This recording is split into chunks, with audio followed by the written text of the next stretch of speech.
If you had a virus, a stomach bug, you were fine before, and all of a sudden, all these bloating, excess gas, runny stools, or constipation came on, most likely that is one of the worst things that can happen to your gut. Okay, many years of healing my gut, I got exposed to a stomach virus because hello, we share a world with them, and all of a sudden these like weird symptoms came back, and I was like, why?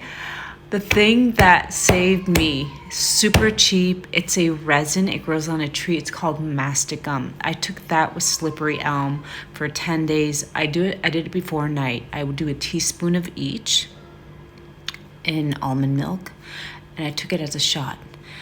And I'm back to normal.